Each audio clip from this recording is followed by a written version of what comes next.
Palavra da Verdade, com Hernandes Dias Lopes. Meus amados, nós vamos então abrir a Palavra de Deus na segunda carta de Pedro, capítulo 3.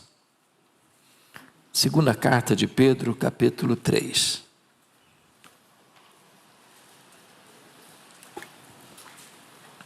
Este é um dos textos mais importantes da Bíblia, acerca de uma das verdades mais importantes da Bíblia. E eu peço a sua atenção para a leitura desta passagem, após o que mantenha a sua Bíblia aberta comigo, por gentileza. Pedro está escrevendo à igreja, aos irmãos, e diz assim: amados, esta é agora a segunda epístola que vos escrevo.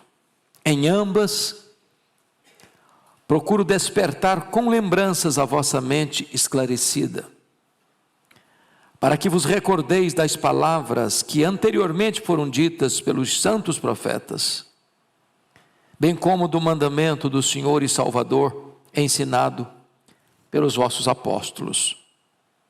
Tendo em conta, antes de tudo, que nos últimos dias virão escarnecedores com os seus escárnios, andando segundo as próprias paixões, e dizendo: onde está a promessa da sua vinda? Porque desde que os pais dormiram, todas as coisas permanecem como desde o princípio da criação.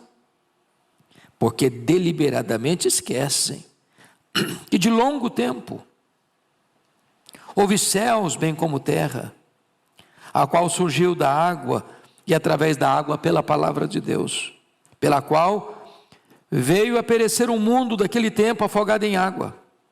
Ora, os céus que agora existem e a terra, pela mesma palavra, têm sido entesourados para fogo, estando reservados para o dia do juízo e destruição dos homens ímpios. Há todavia uma coisa, amados, que não deveis esquecer, que para o Senhor um dia é como 1000 anos, e 1000 anos como um dia.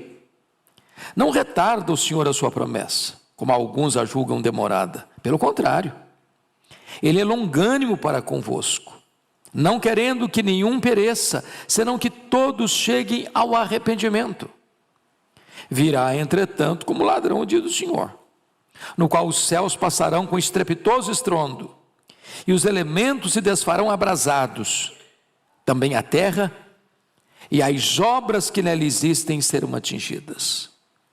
Visto que todas essas coisas hão de ser assim desfeitas, deveis ser tais como os que vivem em santo procedimento e piedade, esperando e apressando a vinda do dia de Deus, por causa do qual os céus incendiados serão desfeitos e os elementos abrasados se derreterão. Nós, porém, segundo a sua promessa, esperamos novos céus e nova terra, nos quais habita a justiça.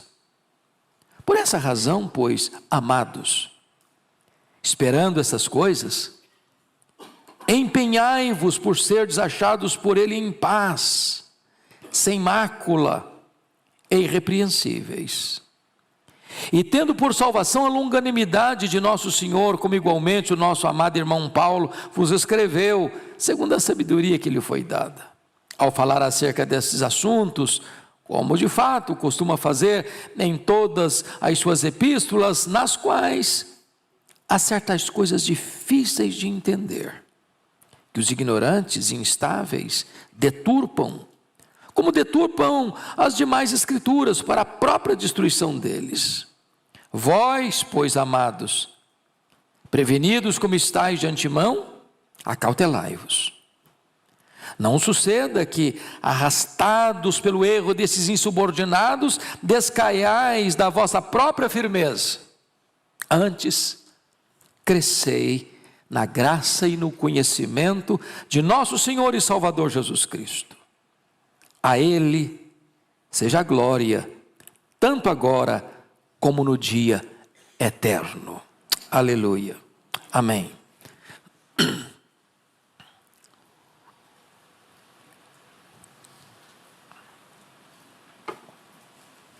a segunda vinda de Cristo e as suas implicações. É verdade incontestável que Jesus voltará. E Ele voltará pessoalmente. E Ele voltará visivelmente. E Ele voltará audivelmente. E Ele voltará repentinamente. Ele voltará inesperadamente, inescapavelmente, vitoriosamente. Os sinais desta vinda são notórios e eloquentes. Foi Ele quem nos preveniu. Engano religioso, guerras, terremotos, fomes, epidemias, esfriamento do amor, perseguição religiosa, a pregação do Evangelho a todas as nações, a apostasia, a manifestação do homem da iniquidade. E Jesus alertou que quando essas coisas estivessem acontecendo, deveríamos nos acautelar, porque estaria muito breve a sua volta. Nesta epístola, depois de no capítulo 1, versículo 16, tratar da matéria da segunda vinda de Cristo, porque não vos demos a conhecer o poder e a vinda de nosso Senhor Jesus Cristo, seguindo fábulas engenhosamente inventadas, mas nós mesmos somos testemunhas oculares da sua majestade. Depois de combater com firmeza pétrea os falsos mestres no capítulo 2, agora o apóstolo Pedro não volta às baterias contra os falsos mestres, ele volta a sua atenção e carrega as tintas para se dirigir aos crentes como amados.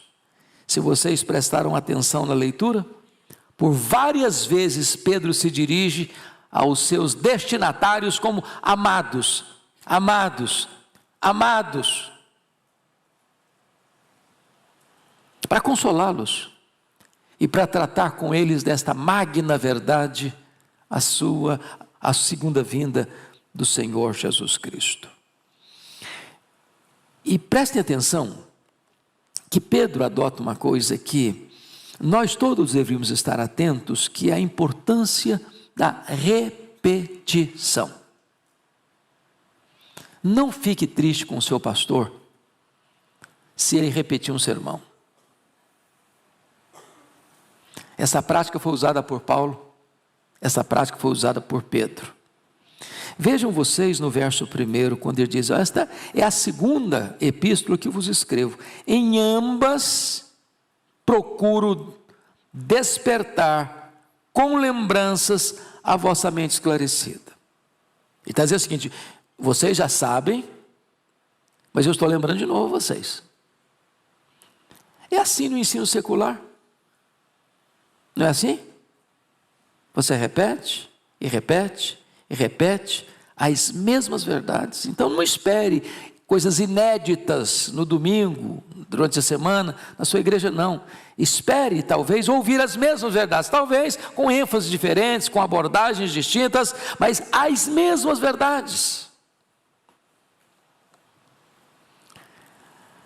E aí, ele começa este assunto retratando para nós que a segunda vinda de Cristo não é uma doutrina que ele, Pedro, está inventando, ou que os apóstolos criaram. Não. O que ele está dizendo é que a segunda vinda de Cristo é tratada dentro da centralidade e unidade das Escrituras. Vejamos. Observe comigo. Quando ele diz assim, no versículo de número 2: para que vos recordeis das palavras que anteriormente foram ditas pelos santos profetas, bem como pelo mandamento do Senhor e Salvador, ensinados pelos vossos apóstolos. O que ele está dizendo? Que a segunda vinda de Cristo foi pregada pelos profetas, a segunda vinda de Cristo foi anunciada pelo próprio Salvador, Jesus Cristo, e a segunda vinda de Cristo tem sido ensinada pelos apóstolos, ou seja, não há um conflito entre Antigo e Novo Testamento, há sim uma harmonização. É a mesma verdade, não é uma novidade. A Bíblia tem unidade.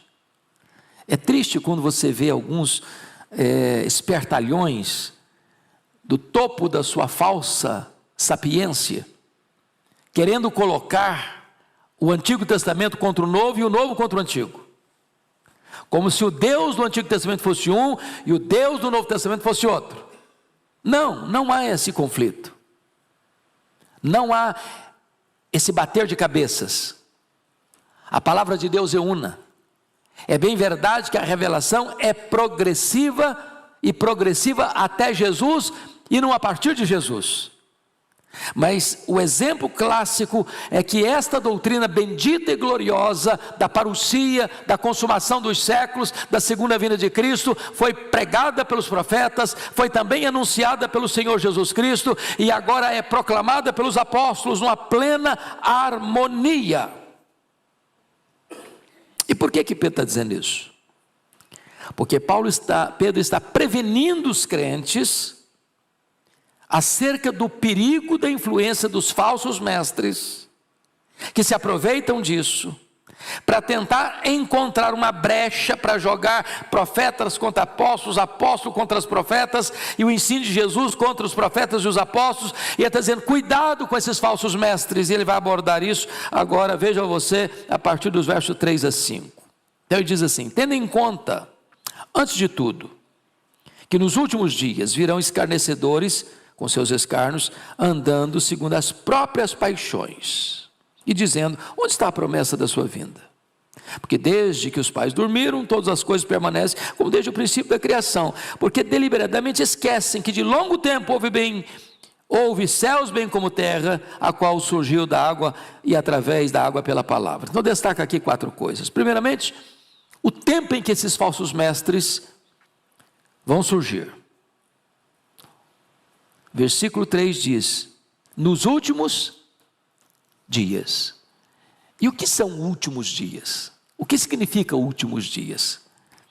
Os futuristas, aqueles que adotam a perspectiva futurista da interpretação, acham que últimos dias são só naqueles dias lá do finalzinho do funil da história. Mas esses termos últimos dias é um termo técnico do Novo Testamento que vai desde a primeira à segunda vinda de Cristo. Desde a primeira à segunda vinda de Cristo, os falsos mestres estão aí, perturbando a igreja. É bem verdade que à medida que o tempo avança, eles vão ainda se multiplicando. Segundo, qual é o estilo de vida desses falsos mestres? Está escrito, virão escarnecedores com seus escárnios, andando segundo as próprias paixões. Preste atenção nisso aqui. Se a teologia é ruim, a vida não pode ser santa. Se a doutrina está errada, a ética vai estar torta. Não tem como, meus irmãos, um falso mestre viver em santidade ou ensinar santidade. Sabem por quê? Porque a ética é filha da teologia, a teologia é mãe da ética. Assim como o homem crê, assim ele é.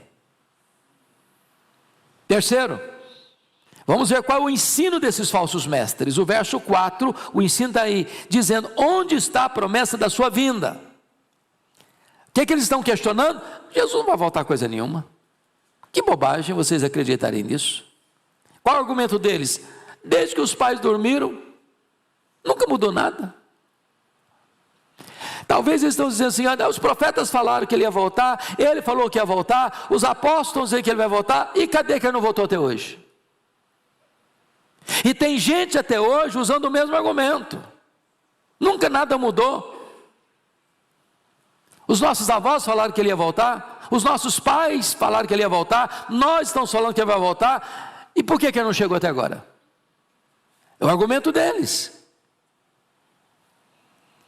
E qual é o problema desses falsos mestres?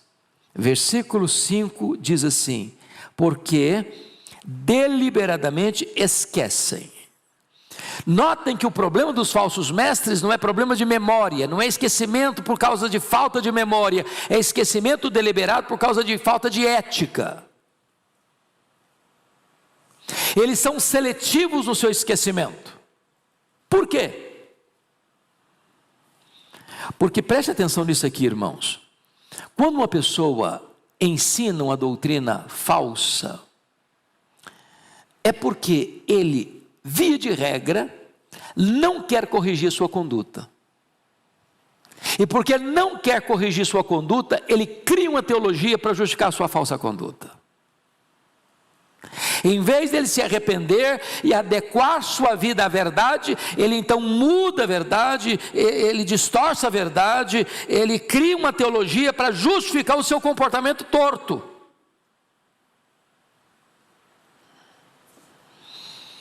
E qual é o argumento de Pedro para refutar essa gente? Ele diz: não é verdade que desde o começo é assim, não, que nada mudou, não. Primeiro argumento: Deus criou o universo pelo poder da sua palavra. Segundo, vejam vocês aí, versículo 6, pela mesma palavra que Deus criou o universo, pela mesma palavra, Ele trouxe um juízo à terra, afogando o mundo daquele tempo em água, o dilúvio. Terceiro argumento: pela mesma palavra que Deus criou o universo, e pela mesma palavra que Ele trouxe o dilúvio ao mundo, exercendo o seu juízo, por essa mesma palavra, diz o versículo 7, Ele vai entesourar este mundo para o fogo, dia do juízo e destruição dos homens maus. Então, eles estavam tentando desacreditar a palavra, e Pedro está trazendo um fortalecimento da palavra. Pela palavra Deus criou, pela palavra Deus trouxe juízo, e pela palavra Deus consumará a história, e pela palavra este mundo e as obras que existem na terra serão atingidas pelo fogo no exercício do juízo de Deus. Agora notem comigo, talvez aí Pedro agora vai trazer um outro raciocínio do argumento dele, porque o questionamento dos falsos mestres é essa, no versículo 4, onde está a promessa da sua vinda? Imagine que haja alguma pessoa dentro da igreja, agora não é falso mestre não, agora é um crente sincero, questionando, por que ele não veio ainda? Vamos ver a resposta, o argumento de Pedro, por que da demora da segunda vinda? Primeiramente, porque o tempo na perspectiva de Deus não é o nosso tempo. Olha o verso 8. Há todavia uma coisa, amados, que não deveis esquecer, que para o Senhor um dia como 1000 anos e 1000 anos como um dia. Nós entendemos tempo da seguinte maneira: cronos, segundos, minutos, horas, dias, semanas, meses, anos, décadas, séculos e milênios. Deus não conta o tempo assim porque Deus é eterno. Nós não enxergamos na curva, nós não enxergamos no escuro, e nós não vemos o futuro. Como Deus é eterno, Ele vê o futuro no seu eterno agora. Para Deus não tem passado, presente e futuro, Ele vê tudo no seu eterno agora. Ele não é pego de surpresa. Ele não é surpreendido, porque Ele está lá no futuro, como Ele está lá no passado, como Ele está aqui no presente. Então, para Deus, um dia com 1000 anos, 1000 anos é como um dia. Ele não tem esse problema que nós temos de presente, passado e futuro. Segundo argumento, qual o propósito da demora? Olha o verso 9. Não retarda o Senhor a sua promessa, como alguns a julgam demorada. Agora ele está se dirigindo a alguns a julgam demorada, talvez até dentro da igreja, alguém esteja pensando do mesmo jeito, alguns a julgam demorada, a promessa da segunda vinda. Pelo contrário, Ele é longânimo para convosco, não querendo que nenhum pereça, senão que todos cheguem ao arrependimento. Sabe por que parece demorada na perspectiva humana? Não na perspectiva divina. É porque Deus está dando mais uma oportunidade para que o pecador se arrependa. Porque diz a Bíblia, lá no livro de Ezequiel, que Deus não tem prazer na morte do ímpio, mas em que ele se converta e viva. Terceiro, o fato de Deus estar dando mais uma oportunidade não pode ser usada para relaxamento moral. Bom, já que Ele é longânime, vai demorar um pouco mais para que todos se arrependam, deixa eu aproveitar e viver do jeito que eu quiser viver. Aí o versículo 10 diz assim: virá entretanto como ladrão o dia do Senhor. Essa imagem foi usada por Pedro, foi usada por Paulo e foi usada por Jesus. E o que ela significa? Que a volta de Jesus será o quê? Inesperada. Não vai ser um dia óbvio. Vai pegar a gente de surpresa. E na hora final não tem jeito de se preparar. E por isso Jesus contou a parábola das 10 virgens. Não adianta ser membro de igreja, não adianta ser batizado, não adianta parecer crente, não adianta ter cacuete crente, não adianta ter jeito de crente, não adianta vestir como crente, não adianta falar como crente, não adianta ter indumentária de crente. Se você não tiver azeite na sua lâmpada, não vai funcionar. Vai chegar de surpresa. E agora, qual vai ser o efeito disso? Preste atenção aqui. Você lê o verso 10 comigo, em voz alta, por gentileza, vamos juntos. Virá, entretanto, como ladrão, o dia do Senhor, no qual os céus passarão com estrepitoso estrondo, e os elementos se desfarão abrasados. Também a terra e as obras que nela existem serão atingidas. Eu não sei quanto a você, mas quando eu imagino essa cena aqui, é uma cena que não tem como o cineasta mais criativo colocar numa tela. Nós estamos falando de um incêndio global, de cima e de baixo. Os céus incendiados começam a derreter, abrasados. A terra e mais, as obras que nela existem serão atingidas. Prédios, monumentos, casas, edifícios, palácios. Tudo que o homem pôs a mão e enfeitou e embelezou. Obras bilionárias. Porque nós temos prédios em São Paulo que vale mais de 1 bilhão. Sabia disso? Tudo isso vira pó, cinza. Nenhum autor das Escrituras relata esse fato com cores tão fortes, carregando tantas tintas para mostrar como será esse dia. Na linguagem de Apocalipse, capítulo 6, a partir do verso 12, a cena é tão dramática que os poderosos deste mundo vão ficar desesperados e eles vão procurar uma caverna para se esconderem, mas eles não estão com medo de morrer, não, eles estão com medo da ira de Deus, daquele grande dia do juízo. E o profeta Amós diz que vai ser dia de trevas e não de luz para os ímpios, mas para os salvos um dia de regozijo, de gozo inefável, de vitória completa e absoluta. Bendito seja o Senhor. Bom, Jesus voltará. E a pergunta é: quais são as consequências? Quais são as implicações? Quais são as implicações? Então vamos ver. Versículo 11. Nós precisamos estar preparados. Leia o 11 comigo, por gentileza. Vamos lá? Visto que todas essas coisas hão de ser assim, desfeitas, deveis ser tais como os que vivem em santo procedimento e piedade. O que a Bíblia diz, e é maravilhoso, tem muita gente que diz assim: pastor, eu não gosto da doutrina não, porque doutrina é um negócio muito seco, muito árido, né? Eu gosto de falar de amor, eu gosto de comunhão.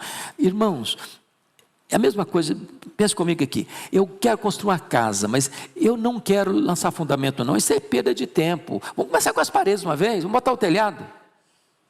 Só um louco faria isso, não é verdade? Ou seja, você e eu precisamos de estudar as doutrinas, porque as doutrinas são os pilares, são o fundamento. O que ele está dizendo é o seguinte: você crê que Jesus vai voltar? Você crê que isso aqui é verdade? Você crê que isso aqui é uma realidade? Agora, que implicação tem isso na sua vida? Ele está dizendo o seguinte: visto que todas as coisas hão de ser assim, desfeitas, isso implica numa coisa, isso desemboca numa atitude. E qual é a atitude? Deveis ser tais como os que vivem em santo procedimento e piedade. Paulo diz lá em Tito um problema muito sério que ele chama de ateísmo prático. É o que diz que crê em Deus, mas vive como se Deus não existisse. Existe o escatologista herege, é o que crê que Jesus vai voltar, mas vive como se ele não fosse voltar. Segundo lugar, precisamos aguardar a segunda vinda com exultante expectativa. Olha comigo o versículo 12, leia o 12 de novo. De novo não, vamos ler juntos agora. Versículo 12, vamos lá? Esperando e apressando a vinda do dia de Deus, por causa do qual os céus incendiados serão desfeitos e os elementos abrasados se derreterão. Duas coisas aí que é muito importante: esperando, e segundo, apressando. Então, vejamos aqui, qual é a postura de um crente com respeito à segunda vinda de Cristo? Qual é a primeira? Esperar. Então deixa eu fazer uma perguntinha: você espera mesmo se Jesus voltar? Você crê que Ele vai voltar? Você acredita nisso? Você está aguardando isso? Você anseia por isso? Tem que esperar.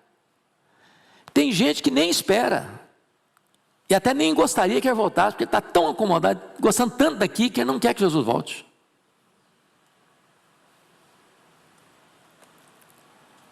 Mas ele diz que não basta você esperar. Ele usa uma outra expressão: esperando com o que na ponta dos pés, dizendo Maranata, a hora vem Senhor Jesus. Mas ele diz apressando. E como é que você pode apressar? Quando a Bíblia diz que só o Deus Pai tem essa agenda na mão. É porque a segunda vinda de Cristo, do ponto de vista humano, tem uma agenda a cumprir. Tem fatos a cumprir. E dentro das agendas que precisam cumprir, tem uma que está na mão da igreja. E qual é a agenda que está na mão da igreja?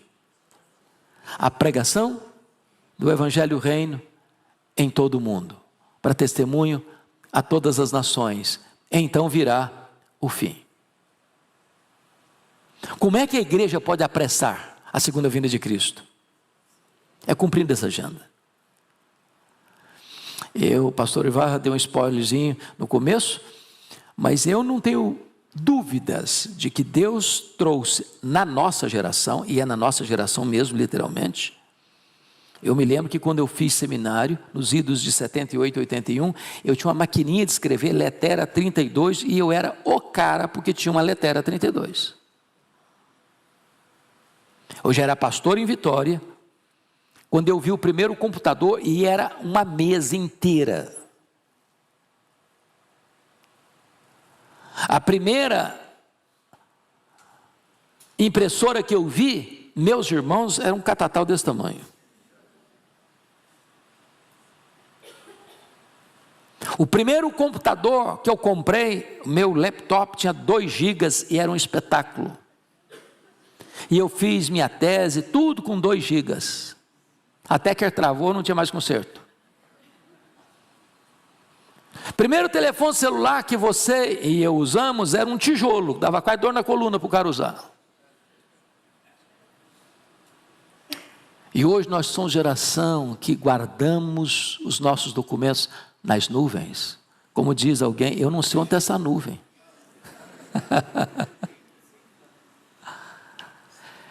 Que privilégio você e eu temos de levar esta palavra e esta palavra ganhar asas e chegar aos rincões da terra. Por onde eu passo, eu encorajo os pastores a usar as mídias sociais, encorajo as igrejas a usar as mídias sociais, porque hoje é quase um crime você pregar hoje apenas entre quatro paredes, se você tem janelas abertas para o mundo inteiro, para apressar a volta do Senhor Jesus Cristo.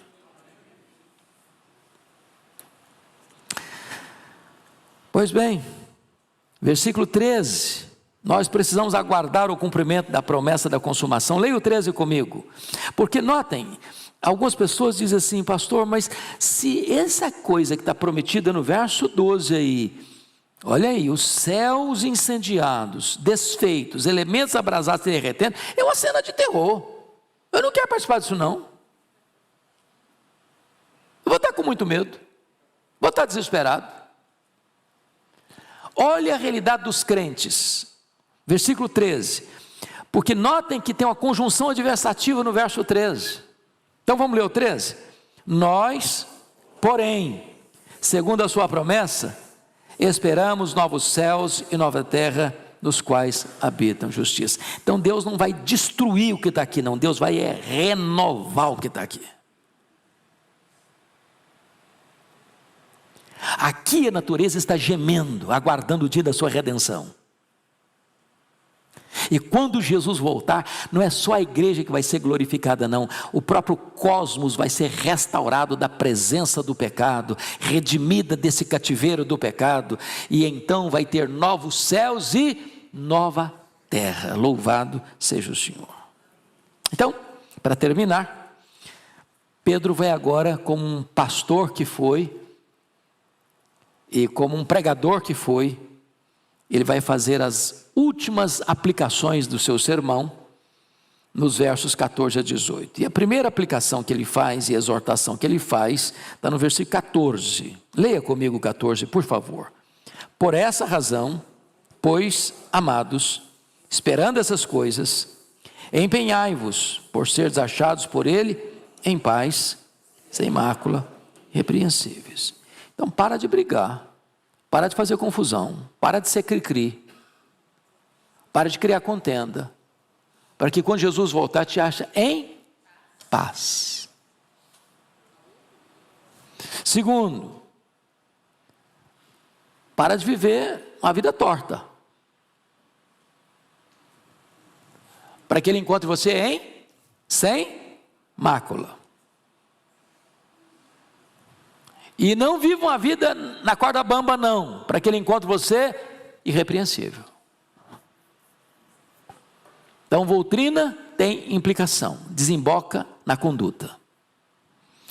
Segunda exortação dele, você precisa aceitar a verdade da palavra de Deus. Versículos 15 e 16 são preciosíssimos, eu chamo a sua atenção para a leitura. Todos comigo, por favor, 15 e 16. E tende por salvação a longanimidade de nosso Senhor, como igualmente o nosso amado irmão Paulo vos escreveu, segundo a sabedoria que lhe fora dada, ao falar acerca desses assuntos, como de fato costuma fazer em todas as suas epístolas, nas quais há certas coisas difíceis de entender, que os ignorantes e instáveis deturpam, como também deturpam as demais escrituras, para a própria destruição deles. Algumas coisinhas básicas aqui. Primeiro, Pedro está assim cheio de mel nessa carta, né? Nesse texto. Até Paulo, assim, eu chamo de meu amado Paulo, meus amados irmãos. Ele está assim naquele dia pastoral, assim cheio do óleo, cheio da graça, cheio de doçura.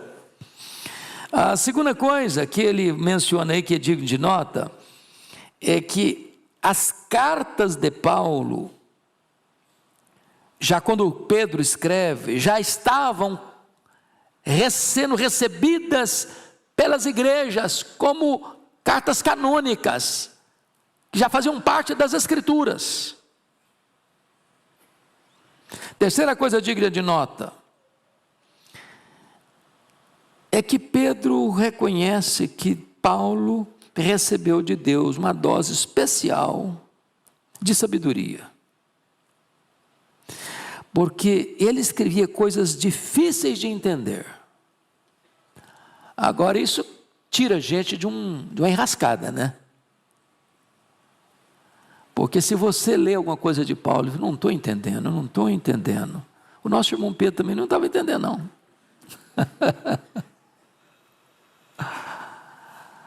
Porque se você lê Romanos 11, eu entendi direitinho, tudinho, perfeito, fácil.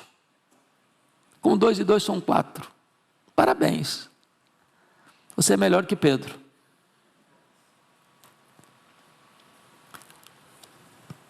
Ele admite, humildemente, que o Paulo estava no andar de cima, na prateleira de cima.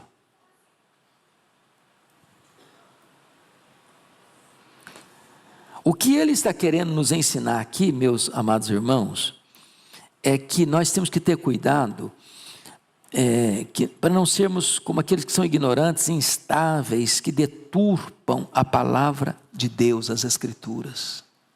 E a única maneira de você não cair nessa esparrela dos falsos mestres, dos falsos hermeneutas, dos falsos exegetas, daqueles que querem ensinar a palavra de Deus e não estão calcados na verdade, é você ter filtro, crivo, conhecimento. Porque notem comigo que hoje o povo não está lendo Bíblia, irmãos.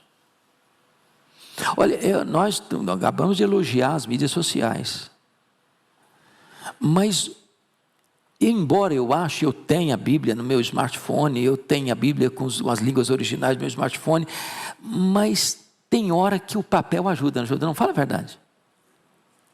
Acho que até como um símbolo, né? O pastor Ival costuma brincar que a Bíblia é espada, a Bíblia no celular é canivete.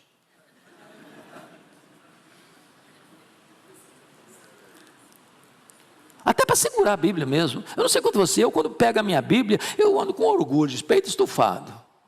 Tem uma Bíblia. Não tento ficar com vergonha dela, não tento ficar acanhado porque eu estou com a Bíblia na mão, não. Tem que estudar, tem que ler.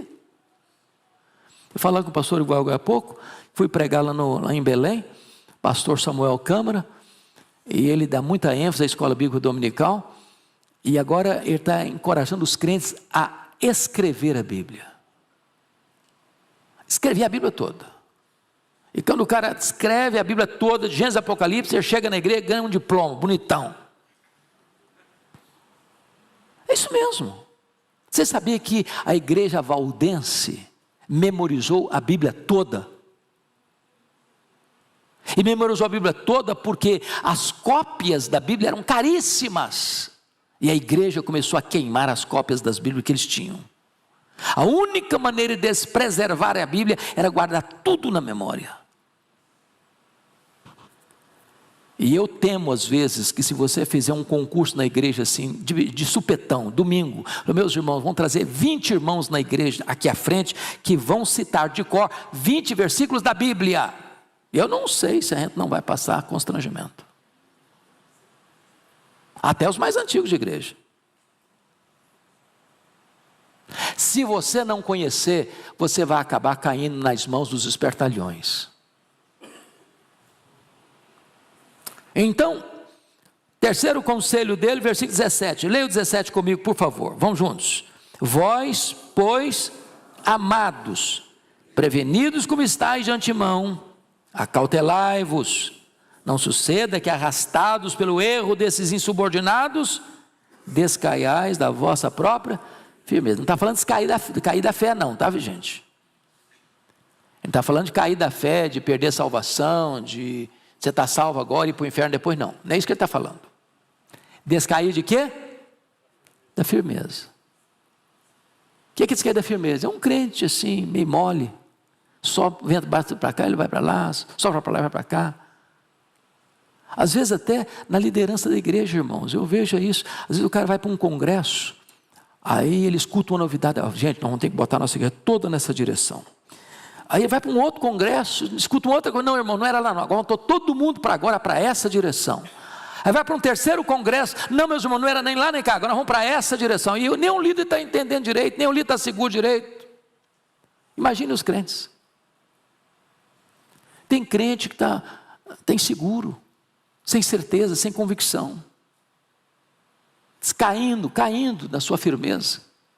Fica firme, meu irmão, firme.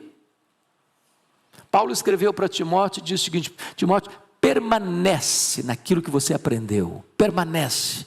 Se gente está mudando para lá, gente está mudando para cá, um está escutando esse, outro está escutando aquele, outro está escutando aquele outro, permanece, meu filho, permanece, permanece, permanece. Último lugar, última exortação prática, versículo 18, é preciso crescer no conhecimento e na graça. Vamos ler juntos? Antes, crescei na graça e no conhecimento de nosso Senhor e Salvador Jesus Cristo. A Ele seja a glória, tanto agora como no dia eterno. Olha o equilíbrio, crescer no conhecimento e na graça. Crescer na graça, no conhecimento. Tem muita gente que só quer conhecer na graça, como se fosse uma relação mística com Jesus. Ele é muito místico, mas não quer ler Bíblia. Por outro lado, tem outros que só querem conhecer, só conhecimento. A cabeça fica desse tamanho, corpo mirrado. Então as coisas caminham juntas, conhecimento e graça, graça e conhecimento. Crescei, tanto num quanto no outro. E eu não posso terminar esse assunto, porque termina o assunto e termina a epístola, senão com a doxologia. A Ele, a Jesus, a glória, tanto agora como no dia eterno. Você crê mesmo que Jesus vai voltar? Crê? Aleluia. Isso implica que nós devemos estar preparados, aguardando e apressando o dia do Senhor. Ao Senhor toda a honra e toda a glória. Amém.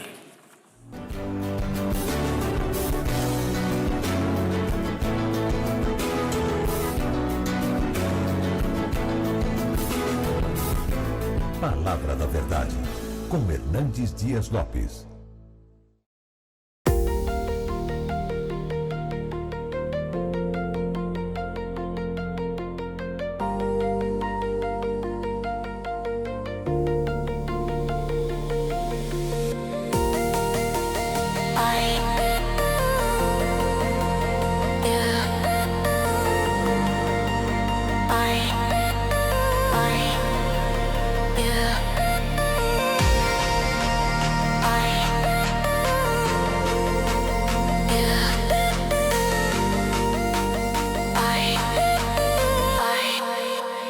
Yeah.